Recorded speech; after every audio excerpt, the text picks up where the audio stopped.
3D printer. Lets you produce custom parts, kind of prototypes, oftentimes the most durable enough to use in the field. So we have software that you take your 3D modeled part and able to bring it into, alter, edit it, move things around, get them as you want to place them. Choose the kind of plastic you're going to use and the kind of resolution you want to have, as well as how much material gets into the part.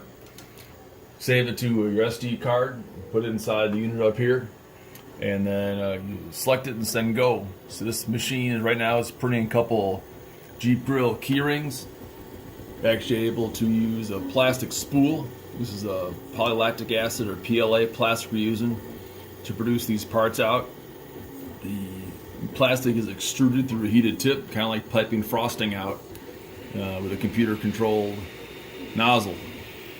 At the end, this will finish up here, and you can snap the parts off that heated build plate and ready to go.